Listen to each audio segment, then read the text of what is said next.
നമുക്ക് കാലത്തിന്റെ മുൻപേ നടക്കാൻ നമുക്ക് കഴിയണം. ഇപ്പോൾ കേരളത്തിൽ നടക്കുന്നത് പുറകിലേക്കുള്ള തിരിഞ്ഞു നടത്തമാണ്. നമുക്ക് പോകേണ്ടത് മുൻപിലേക്കാണ്. ഇനി നമ്മുടെ പൊസിഷൻ, നമ്മൾ കേവലം പ്രതിപക്ഷം മാത്രമല്ല, ഇനി നമ്മൾ അധികാരത്തിലേക്ക് വരാൻ പോകുന്ന മുന്നണി കൂടിയാണ്. നമ്മൾ ഗവൺമെന്റിനെ കുറ്റപ്പെടുത്തും, ഗവൺമെന്റിന്റെ തെറ്റുകൾ ചൂണ്ടിക്കാണിക്കും. ഇനി അത് മാത്രം പോരാ. എവിടെയാണ് ഗവൺമെന്റ് ഫെയിൽ ചെയ്യുന്നത്, എവിടെയാണ് പരാജയപ്പെട്ടത്, അവിടെ നമുക്ക് ബദലുണ്ടാകണം. നമുക്ക് കൃത്യമായ പരിപാടികൾ ഉണ്ടാകണം. നമ്മൾ പറഞ്ഞു കേരളത്തിന്റെ സമ്പദ് വ്യവസ്ഥ തകർന്നു. കേരളത്തിന്റെ ചരിത്രത്തിലെ ഏറ്റവും വലിയ സാമ്പത്തിക കടക്കണിയിലേക്ക് കേരളം കൂപ്പുകുത്തുകയാണ്. മാർച്ചിൽ ഇവർ അധികാരത്തിൽ നിന്നിറങ്ങുമ്പോൾ 6 ലക്ഷം കോടി രൂപയുടെ സാമ്പത്തിക ബാധ്യതയുമായിട്ടാണ് ഇവർ അധികാരത്തിൽ ഇറങ്ങുന്നത്. അപ്പൊ നമ്മളോടൊരു ചോദ്യമുണ്ട്. നമ്മൾ വന്നാൽ കേരളത്തെ സാമ്പത്തികമായ ഈ കടക്കണിയിൽ നിന്നും തകർച്ചയിൽ നിന്നും രക്ഷിക്കാൻ കൃത്യമായ പദ്ധതികളും പരിപാടികളും നമുക്കുണ്ട്. നമ്മുടെ നികുതി സമ്പ്രദായം ഉൾപ്പെടെയുള്ള കാര്യങ്ങൾ റീസ്ട്രക്ചർ ചെയ്ത് സംസ്ഥാനത്തിന്റെ വരുമാനം വർദ്ധിപ്പിച്ച് കടങ്ങൾ നികത്തി ഖജനാവ് നിറച്ച് സാമൂഹ്യ സുരക്ഷാ പദ്ധതികളും വികസന പദ്ധതികളും നടപ്പാക്കാനുള്ള ഇതുവരെ കാണാത്ത പദ്ധതികളുമായിട്ടാണ് UDF വരുന്നത്. ഇതുവരെ കാണാത്ത പദ്ധതികൾ, സ്വപ്ന പദ്ധതികൾ, കേരളം ആഗ്രഹിച്ച, നമ്മൾ എവിടെ എത്തി നിൽക്കേണ്ട ഒരു സംസ്ഥാനമാണ്, അവിടേക്ക് കേരളത്തെ എത്തിക്കാനുള്ള വ്യക്തമായ പദ്ധതികൾ നമുക്കുണ്ടാകും. നമ്മൾ പറഞ്ഞു ആരോഗ്യ കേരളം വെന്റിലേറ്ററിലാണ്, പറഞ്ഞില്ലേ? ആരോഗ്യ കേരളം വെന്റിലേറ്ററിലാണെങ്കിൽ ആ വെന്റിലേറ്ററിലുള്ള രോഗിയെ ചികിത്സിച്ച് ഭേദമാക്കി പൂർണ്ണാരോഗ്യവതിയാക്കി നടത്താൻ വേണ്ടിയിട്ടുള്ള ആരോഗ്യ രംഗത്തെ പദ്ധതികൾ നമ്മളൊരു ഹെൽത്ത് കോൺക്ലേവ് നടത്തി, ഹെൽത്ത് കമ്മീഷൻ നിയമിച്ച് 300ഓളം ഡോക്ടർമാർ UDFന്റെ ആരോഗ്യ പദ്ധതിക്ക് വേണ്ടി പ്രവർത്തിക്കുകയാണ്. അതിന്റെ ഡോക്യുമെന്റ് ആവുകയാണ്. നമ്മൾ പറഞ്ഞു കേരളത്തിൽ നിന്ന് ബ്രെയിൻ ഡ്രെയിനാണ്, കുട്ടികൾ പോകുന്നു. 5 കൊല്ലത്തിനകം കേരളം വൃദ്ധസദനമായി മാറുമെന്ന് നമ്മൾ ഭയപ്പെടുന്നു. എന്തു ചെയ്യും നമ്മൾ? നമുക്ക് വേണ്ട പദ്ധതികൾ. എന്തുകൊണ്ടാണ് കുട്ടികൾ പഠിക്കാൻ പുറത്തേക്ക് പോകുന്നത്? എന്തുകൊണ്ടാണ് പഴയ കോഴ്സുകളിൽ ആരും വരാത്തത്? എന്തുകൊണ്ടാണ് പഠിക്കാൻ പോകാത്തത് കുട്ടികൾ? ആ കോഴ്സുകൾ പഠിച്ചാൽ അവർക്ക് ജോലിയില്ല എന്നവർ തിരിച്ചറിയുന്നു. നമുക്കൊരു സംവിധാനം ഉണ്ടാകും. ലോകത്ത് തൊഴിൽ രംഗം മാറിക്കൊണ്ടിരിക്കുകയാണ്, തൊഴിലിന്റെ സ്വഭാവം മാറിക്കൊണ്ടിരിക്കുകയാണ്. ആഗോള വ്യാപകമായി തൊഴിലിന്റെ സ്വഭാവം വേഗത്തിൽ മാറിക്കൊണ്ടിരിക്കുന്നു. അത് കൃത്യമായി പഠിച്ച് അതിന്റെ കറസ്പോണ്ടിങ് ആയിട്ടുള്ള ആ സാധ്യതകളുള്ള കോഴ്സുകൾ കേരളത്തിലുണ്ടാവും. അവരെ റീസ്കിൽ ചെയ്ത് ലോകത്തിലെ ഏത് സ്ഥാപനത്തിനും കേരളത്തിൽ വന്ന് അവരെ കൂട്ടിക്കൊണ്ടുപോകാൻ ഉള്ള സംവിധാനമുള്ള സെന്റേഴ്സ് ഓഫ് എക്സലൻസ് കേരളത്തിലുണ്ടാകും. ആരോഗ്യരംഗത്ത് ഗൾഫ് നാടുകളിൽ നിന്നുൾപ്പെടെ ചികിത്സ നേടി കേരളത്തിലേക്ക് വരാൻ സാധ്യതയുള്ള ആരോഗ്യ സ്ഥാപനങ്ങൾ കേരളത്തിലുണ്ടാകും. ഹോളിസ്റ്റിക് മെഡിസിൻ ഉണ്ടാകും, റീഹാബ് സെന്ററുകൾ ഉണ്ടാകും. ആരോഗ്യത്തിന്റെയും വിദ്യാഭ്യാസത്തിന്റെയും ഏഷ്യയിലെ ഡെസ്റ്റിനേഷൻ പോയിന്റ് ആക്കി നമുക്ക് ഈ കേരളത്തെ മാറ്റാൻ കഴിയും. മലയോരങ്ങളിൽ ഇന്നും എന്നോട് എന്റെ ഒരു സുഹൃത്ത് പരാതി പറഞ്ഞു, ആന ഇറങ്ങിയാണ്, കുട്ടികൾക്ക് സ്കൂളിൽ പോകാൻ പറ്റുന്നില്ല.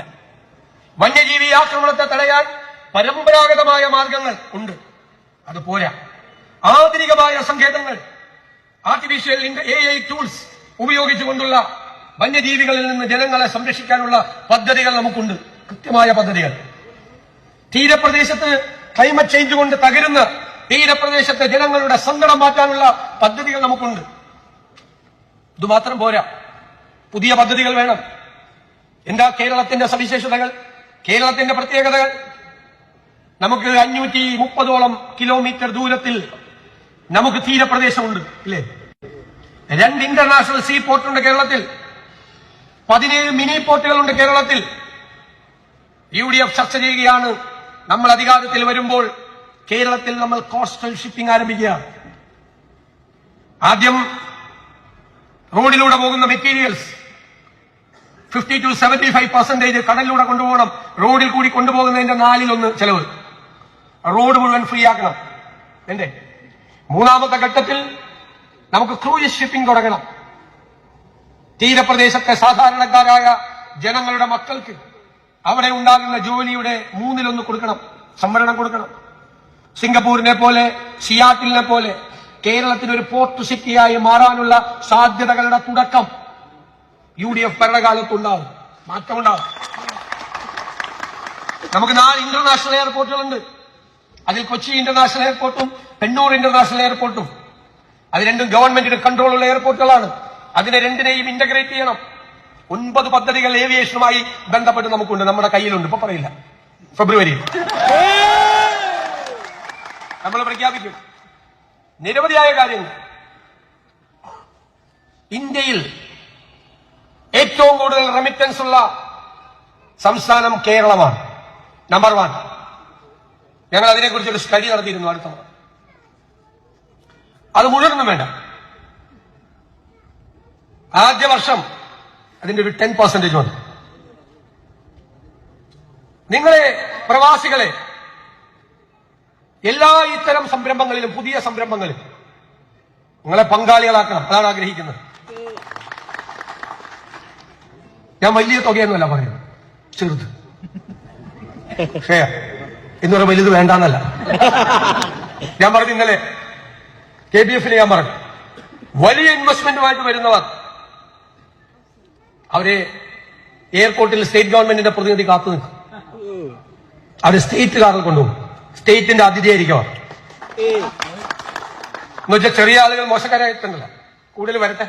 വലിയ ആളുകൾ, ഇടത്തരം ജോലി ചെയ്യുന്ന സാധാരണക്കാർക്കും പങ്കാളിത്തമുള്ള സംരംഭങ്ങൾ വേണം. CIAL model, Cochin international airport model. Government പകുതി നിങ്ങൾ. ഇൻകം ജനറേറ്റ് ചെയ്യുന്ന പദ്ധതികൾ, നിരവധി പദ്ധതികൾ ആവിഷ്കരിച്ചിട്ടുണ്ട്.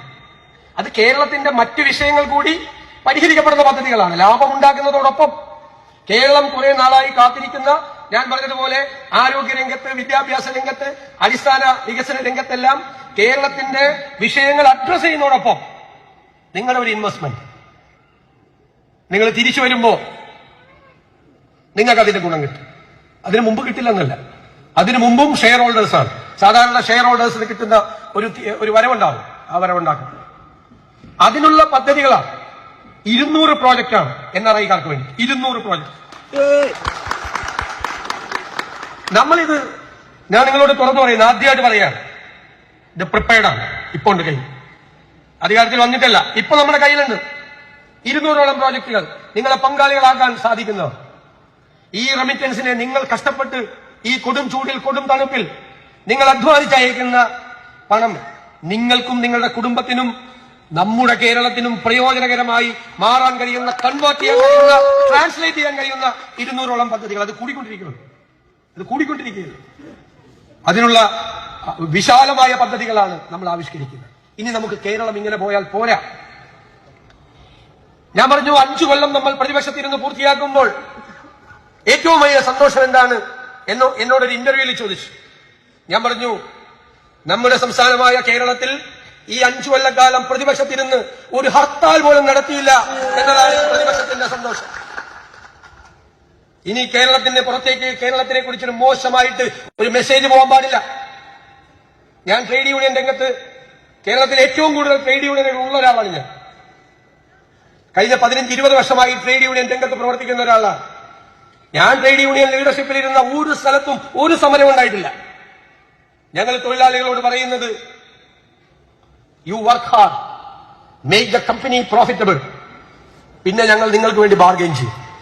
കമ്പനി ഉണ്ടാക്കുന്ന ലാഭത്തിന്റെ പ്രൊഡക്ഷൻ ഇൻസെന്റീവ് തൊഴിലാളിക്ക് മേടിച്ചു കൊടുക്കും, ടേബിളിൽ ഇരുന്ന്. അതാണ് സിസ്റ്റം. തൊഴിലാളികൾ അധ്വാനിച്ച് കമ്പനിയെ ലാഭത്തിലാക്കിയാൽ ലാഭത്തിന്റെ വിഹിതം ഈ അധ്വാനിക്കുന്ന തൊഴിലാളികൾക്ക് വാങ്ങിച്ചു കൊടുക്കുന്ന സിസ്റ്റം. ട്രേഡ് യൂണിയൻ മിലിറ്റൻസി ഇല്ല, അത് പാടില്ല. അത് നമ്മുടെ നാടിനെ കുറിച്ചുള്ള മോശമായ സന്ദേശം പുറത്തേക്ക് പോകും.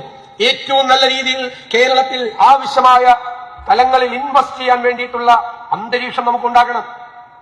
പിന്നെ വേറൊരു കുഴപ്പമുണ്ട്. എന്താ കുഴപ്പം? നിങ്ങളെല്ലാം സ്വകാര്യ സ്ഥാപനങ്ങളിൽ വർക്ക് ചെയ്യുന്നവരാണ് കൂടുതൽ. ഇവിടുത്തെ ഗവൺമെന്റ് സെക്ടറിലുണ്ട്. നിങ്ങളോട് പറയാണ്, 3 മാസം കൊണ്ട് ഈ പ്രോജക്ട് പൂർത്തിയാക്കണം. നിങ്ങളുടെ MD, മാനേജിംഗ് ഡയറക്ടർ, നിങ്ങളുടെ CEO നിങ്ങളോട് പറയാം, നിങ്ങൾ 3 മാസം ലീവ് എടുത്ത് നാട്ടിലേക്ക് പോവാം. അത് ചെയ്യാതെ തിരിച്ചു വരുമ്പോഴാ പണിയുണ്ടാവില്ല. നമ്മുടെ നാട്ടിൽ വേറൊരു ഗുണമുണ്ട്.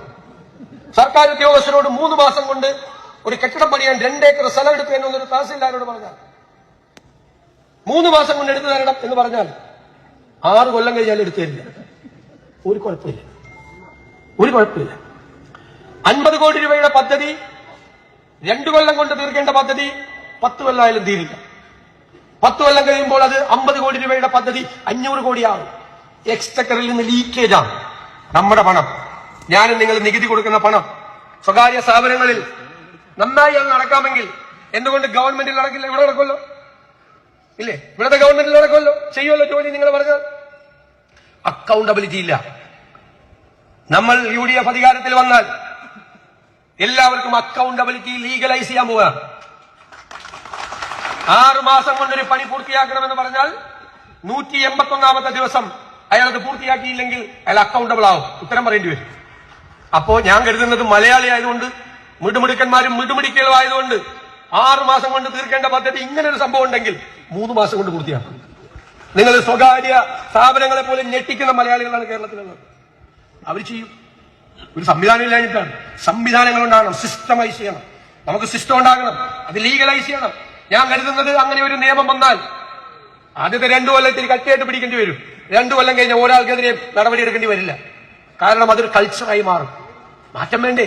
എല്ലാ കാലത്തും ഇങ്ങനെ പോയാൽ മതിയോ നമ്മുടെ കേരളം? പോരാ, നമുക്ക് മാറ്റമുണ്ടാകണം. ഇതിന്റെ മുഴുവൻ ബെനിഫിഷ്യറീസ് ഞാൻ നിങ്ങളോട് പറയുന്നു, നമ്മുടെ വരാനിരിക്കുന്ന തലമുറയായിരിക്കും, നമ്മുടെ കുഞ്ഞുങ്ങളായിരിക്കും. അവർക്ക് അഭിമാനത്തോടുകൂടി ലോകത്തിലെ ഏത് രാജ്യത്തും പോയി ഞങ്ങൾ കേരളത്തിൽ നിന്നാണ് വരുന്നത് എന്ന് പറയാൻ കഴിയുന്ന ഒരു സാഹചര്യം നമുക്ക് നമ്മുടെ സംസ്ഥാനത്തുണ്ടാക്കണം.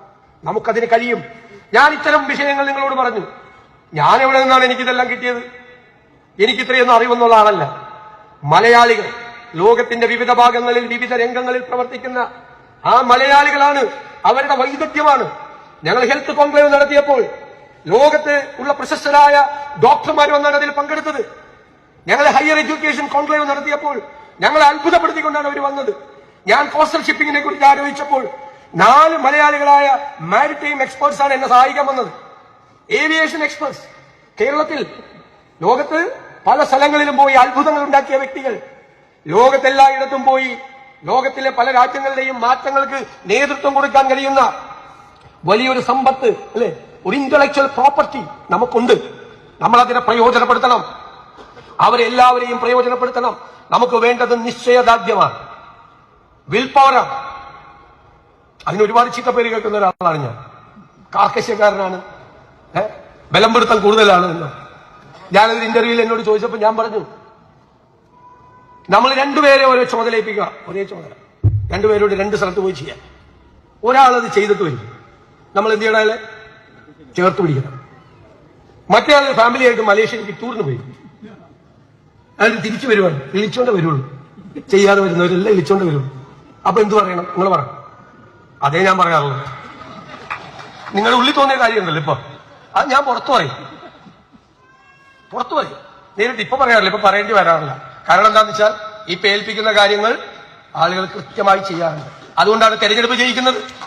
അതുകൊണ്ടാണ് എത്ര പൊട്ടൻഷ്യൽ ആയിട്ടുള്ള ലീഡർഷിപ്പ് ഉള്ള പാർട്ടിയാണ് കേരളത്തിലെ കോൺഗ്രസ്. ഞാൻ തന്നെ വിസ്മയിക്കുന്ന ഗാലക്സി ഓഫ് ലീഡർഷിപ്പാണ് നമുക്കുള്ളത്. അതിന്റെ സെക്കൻഡ് റോയോ മിടുമിടുക്കന്മാരും മിടുമിടിക്കലും. അതിന്റെ തേർഡ് റോയോ എനിക്ക് കേരളത്തിലെ കോൺഗ്രസിനെ കുറിച്ച് ഒരു പേടിയില്ല, ഒരു ടെൻഷനും ഇല്ല. ഞാൻ പറഞ്ഞു, ആ 2ാം നിരയും 3ാം നിരയും ഞങ്ങളൊക്കെ ലീഡർഷിപ്പിലുള്ളപ്പോൾ തന്നെ അവർ ഞങ്ങളെ ബൈപ്പാസ് ചെയ്ത് പോകും, നമ്മളെ മറികടന്നു പോകും. ഞാൻ ആഗ്രഹിക്കുന്നതാണ് അത് കണ്ണ് നിറഞ്ഞ് ആ കാഴ്ച കാണാൻ. കണ്ണ് നിറഞ്ഞ് നമ്മുടെ മിടുമിടുക്കന്മാരും മിടുമിടിക്കലുമായിരുന്നു നമ്മുടെ അടുത്ത ടീം ഞങ്ങളെ ബൈപ്പാസ് ചെയ്ത് അവർ പോകും. അവർ അത്രയും പൊട്ടൻഷ്യൽ ആയിട്ടുള്ള ആളുകളാണ്. അവരുടെ വഴിയിലെ യാത്ര തടയില്ല. അവർ പോകുന്നത് കണ്ണ് നിറച്ച് കണ്ടുകൊണ്ടിരിക്കാൻ കഴിയുന്ന മനസ്സൊരുക്കം നടത്തിയവരാണ് നമ്മളെല്ലാം. നമ്മൾ കഠിനാധ്വാനം ചെയ്താൽ ഇനിയും ചെയ്യണം. ഇപ്പോഴത്തെ തെരഞ്ഞെടുപ്പ് ജയിച്ചൊന്നും കാര്യമില്ല, സന്തോഷം. അത് നമുക്ക് മഹായുദ്ധത്തിന് വേണ്ടിയിട്ടുള്ള നമ്മുടെ പോരാട്ടത്തിൽ നമ്മുടെ ഇന്ധനമാണ്, നമ്മുടെ ഊർജമാണ്, ഒരു സംശയമില്ല.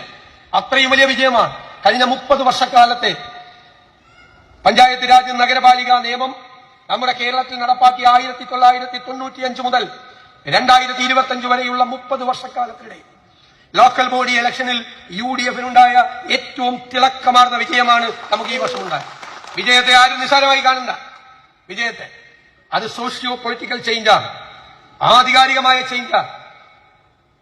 പക്ഷെ ചിലർക്ക് ഇപ്പോഴും മനസ്സിലാവില്ല, അവർ തോറ്റുന്നു. ഞാൻ പറഞ്ഞ അവരെ തോപ്പിക്കാൻ എളുപ്പമാണ്. പക്ഷെ തോറ്റുന്നവരെ ബോധ്യപ്പെടുത്താൻ ഭയങ്കര പാടാ പഠിക്കില്ല. ഓരോ ചോദ്യങ്ങളുമായിട്ട് വരുവിരി, ഓരോ ചോദ്യങ്ങൾ. കഴിഞ്ഞ ദിവസം എന്നോട് ചോദിച്ചു, ഒരു എന്താണ് AKG സെന്ററിൽ നിന്ന് ഇറക്കുന്ന ഓരോ സാധനങ്ങളാണ്, മറ്റേ ക്യാപ്സ്യൂൾ. അപ്പൊ എന്താണ് KPCC ഒരു 137 ചലഞ്ച് ഉണ്ടായിരുന്നു. സംഘടനാപരമായ കാര്യങ്ങൾ നടത്താൻ പാർട്ടി പ്രവർത്തകർ പൈസ കൊടുക്കുന്ന ഒരു ഫണ്ട് വരും. K. സുധാകരൻ പ്രസിഡന്റ് ആയിരുന്നു. 137 138 ഉണ്ടായിരുന്നു. ചൂരൽമലയിലെ ഫണ്ട് പിരിവുണ്ടായിരുന്നു. ഒരു കഥയാണ് നടന്നു. എന്താണ് അത് മുഴുവൻ VD സതീശൻ അടിച്ചുകൊണ്ട് പോയി. 100 കോടി ഉണ്ടായിരുന്നെങ്കിൽ നമ്മൾ എന്തൊക്കെ ചെയ്തത്? ഒരു പഞ്ചായത്ത് പോലും അവർക്ക് കിട്ടൂലായിരുന്നു. ശരിയായി കൊടുത്തേ 100 കോടി ഉണ്ടായിരുന്നു. അപ്പൊ ഞാൻ തിരിച്ചൊരു ചോദ്യം ചോദിച്ചു. 16 കൊല്ലം പിണറായി വിജയൻ പാർട്ടി സെക്രട്ടറി ആയിരുന്നാണ്. അപ്പൊ പാർട്ടി ഫണ്ട് പിരിച്ചൊക്കെ പുള്ളി വീട്ടിൽ കൊണ്ടുവരുന്നു. മിണ്ടിയില്ല, പിന്നെ തീർന്നു. ആ കഥ കഴിഞ്ഞു. ആ കഥ അപ്പൊ തീർന്നു. അതിലൊക്കെ അപ്പൊ തന്നെ കൊടുത്താൽ മതി, ഓരോന്ന് കൊടുത്താൽ മതി. പിന്നെ പറയാണ് UDF വന്നാൽ ജമാഅത്ത് ഇസ്ലാമി ആഭ്യന്തരം ഭരിക്കും. അപ്പൊ ഞാൻ തിരിച്ചൊരു ചോദ്യം ചോദിച്ചു. 42 കൊല്ലക്കാലം ജമാഅത്ത് ഇസ്ലാമി CPM-ന്റെ കൂടെയായിരുന്നു. അന്ന് CPM അധികാരത്തിൽ വന്നപ്പോൾ ആഭ്യന്തര വകുപ്പ് ഭരിച്ചത് ജമാഅത്ത് ഇസ്ലാമിയായിരുന്നു. ആയിരുന്നോ? തീർന്നു. അത്രയുള്ളൂ. ഇതുപോലത്തെ ഒന്നുമില്ല പറയാൻ.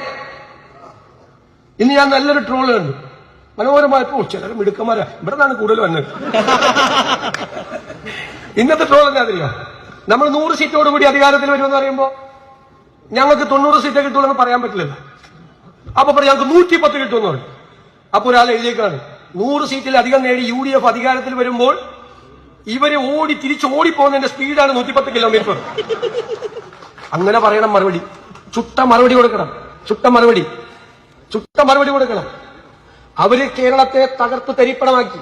പ്രതിരോധിക്കാൻ വാക്കുകളില്ല. ഇപ്പൊ ചെയ്യുന്നെന്താ? ഇപ്പൊ ഭിന്നിപ്പിക്കാൻ ശ്രമിക്കുകയാണ്. ആരുടെ പണിയാണ് ഭിന്നിപ്പിക്കാൻ ശ്രമിക്കല്? ചേട്ടൻ ബാവയുടെ പരിപാടി. അനിയൻ ബാവ അത് തന്നെ ചെയ്തുകൊണ്ടിരിക്കുകയാണ്. ചേട്ടൻ ബാവയും അനിയൻ ബാവയും ഒരേ വഴിയിലൂടെ യാത്ര ചെയ്യുകയാണ്. ചേട്ടൻ ബാവ പണ്ട് ഗുജറാത്തിൽ പറഞ്ഞു കോൺഗ്രസ് ജയിക്കുക എന്നുള്ള ഘട്ടം വന്നപ്പോൾ പറഞ്ഞു കോൺഗ്രസ് ജയിച്ചാൽ അഹമ്മദ് പട്ടേൽ ഗുജറാത്തിന്റെ മുഖ്യമന്ത്രിയാവുമെന്ന്. സാധനം മനസ്സിലായില്ല? അത് തന്നെ ഇപ്പൊ അനിയൻ ബാവ ഇവിടെ പറയാണ്. പറയിപ്പിക്കുക. ചില ആളുകളെ കൊണ്ട് പറയിപ്പിക്കുകയാണ്. എന്നിട്ട് അവർക്ക് കൊണ്ടുപോയി പൊന്നാടി ഇരിക്കുകയാണ് പിറ്റേ ആഴ്ച. ഈ വൃത്തിയോട് പറയിപ്പിച്ച ആൾക്ക് പിറ്റേ ആഴ്ച കൊണ്ട് പൊന്നാടി ഇരിക്കുകയാണ്. അതാണ് അവർ പറയുന്നത്. അതിനാണ് മതേതര കേരളം ഒരു തിരിച്ചടി കൊടുക്കാൻ പോകുന്നത്. ഈ വിദ്വേഷ പ്രചരണത്തിനെതിരായി, ഈ ഭിന്നിപ്പിക്കൽ ക്യാമ്പയിനെതിരായി, ഈ പാരസ്പര്യത്തിനും സാഹോദര്യത്തിനുമെതിരായി ശബ്ദമുയർത്തിയാൽ മതേതര കേരളം അവരെ അറബിക്കടലിലേക്ക് വലിച്ചെറിയുമെന്നുള്ള പ്രഖ്യാപനമാണ് ഈ തെരഞ്ഞെടുപ്പിൽ ഉണ്ടാകാൻ പോകുന്നത്. നമ്മളെല്ലാം തോളോട് തോൾ ചേർന്ന് നിന്നുകൊണ്ട്, എല്ലാ വിഭാഗം ജനങ്ങളും തോളോട് തോൾ ചേർന്ന് നിന്നുകൊണ്ട്, ഒരാൾക്കും ഇൻസെക്യൂരിറ്റി ഉണ്ടാവില്ല കേരളത്തിൽ. ഒരു ഇൻസെക്യൂരിറ്റിയും വേണ്ട. എല്ലാവരെയും നമ്മൾ ചേർത്ത് പിടിക്കും. ഞാൻ പറഞ്ഞല്ലോ, ടീം UDF ഒരുമിച്ച് ചേർത്ത് പിടിക്കും എല്ലാ വിഭാഗം ജനങ്ങളെ. പൂർണ്ണമായ ആത്മവിശ്വാസത്തോടെയാണ് നമ്മളത് ചെയ്യുന്നത്. ഞാൻ ഇനി ദീർഘിപ്പിക്കുന്നില്ല. നിങ്ങളാണ് അതിന് പിന്തുണ തരേണ്ടത്. അവിടെ വന്നും ഇവിടെ നിന്നും പ്രവർത്തിച്ചു. ഇനി മുതൽ ഒറ്റയാൾക്ക് വിശ്രമമില്ല. ഇന്ന് മുതൽ നിങ്ങളെ ഒരു ജോലി ഏൽപ്പിക്കുക. പരിചയമുള്ള മുഴുവൻ ആളെയും വിളിക്കുക. കുടുംബാംഗങ്ങളെ മുഴുവൻ ബന്ധപ്പെടുക. നിരന്തരമായി ബന്ധപ്പെട്ടുകൊണ്ടിരിക്കുക. എല്ലാവരും നമ്മുടെ കൂടെ നിൽക്കുന്നവരാകില്ല. കുറെ പേര് അപ്പുറത്ത് നിൽക്കുന്നവരായിരിക്കും. ഇലക്ഷൻ ആകുമ്പോഴേക്കും അവരെ കൂടി നമ്മുടെ കൂടെ കൊണ്ടുവരിക. എത്ര പേരെ നിങ്ങൾക്ക് നമ്മുടെ ക്യാമ്പിലേക്ക് കൊണ്ടുവരാൻ പറ്റും എന്ന് ഇന്ന് കുടുംബമായിട്ടിരുന്ന് ആലോചിക്കുക. ഫോൺ വിളിച്ചും നാട്ടിൽ പോകുമ്പോൾ കണ്ട് സംസാരിച്ചും ഒക്കെ അതിനു വേണ്ടിയിട്ടുള്ള പ്ലാൻ ചെയ്യുക. നിങ്ങൾക്ക് ഒരുപാട് കോൺട്രിബ്യൂട്ട് ചെയ്യാൻ പറ്റും. UDF-ന്റെ ഐതിഹാസികമായ തിരിച്ചുവരവിന് വേണ്ടി നിങ്ങൾക്ക് ഇവിടെ ഇരുന്ന് ഒരുപാട് കാര്യങ്ങൾ ചെയ്യാൻ പറ്റും എന്ന് ഞാൻ വിശ്വസിക്കുന്നു. ഒരുപാട് കാര്യങ്ങൾ നിങ്ങൾക്ക് ഇൻഫ്ലുവൻസ് ചെയ്യാൻ പറ്റും. പല സ്ഥലങ്ങളിൽ നിങ്ങളുടെ കൂട്ടുകാരെ, കുടുംബാംഗങ്ങളെ, സഹപ്രവർത്തകരെ, അയൽക്കാരെ, പരിചയക്കാരെ എല്ലാവരിലും സ്വാധീനം ചെലുത്താൻ കേരളത്തിന്റെ മാറ്റത്തിന് വേണ്ടിയാണ് എന്ന് അവരെ ബോധ്യപ്പെടുത്തുക. എല്ലാവരും എത്തുക. SIR-ൽ അടിച്ചു പോയിട്ടുണ്ടെന്ന് നോക്കുക. പേര് നോക്കണ്ട മിണ്ടല്ല, നോക്കണം. അവിടുത്തെ BLA-യോടും ബൂത്ത് പ്രസിഡന്റിനോടും നമ്മുടെ ആളുകളോടും പറയണം, എന്റെ പേര് വോട്ടർ പട്ടികയിൽ ഉണ്ടായിരിക്കണം. വേണ്ടേ? ഇവിടെ നിന്ന് ഉറപ്പുവരുത്തണം. പരിചയക്കാരോട് മുഴുവൻ പറയണം, എല്ലാവരുടെയും പേര് വോട്ടർ പട്ടികയിൽ ഉണ്ടാകണമെന്ന്. ഈ തെരഞ്ഞെടുപ്പിലെ ഉജ്ജ്വലമായ വിജയത്തിന്റെ ഒരു കാര്യം വോട്ടർ പട്ടികയിൽ ഏറ്റവും മനോഹരമായി പേര് ചേർത്തതാണ്. ഞാൻ നിങ്ങളോട് പറയുന്നു, CPM-ന്റെ BJP-യുടെ കേഡർ സ്വഭാവത്തെ മറികടക്കാൻ കഴിയുന്ന കേഡർ സ്വഭാവമുള്ള നല്ല പ്രവർത്തകർ നമുക്കുണ്ട് എന്നാണ് നമ്മൾ ഈ തെരഞ്ഞെടുപ്പിൽ തെളിയിച്ചത്. തൃക്കാക്കരയിൽ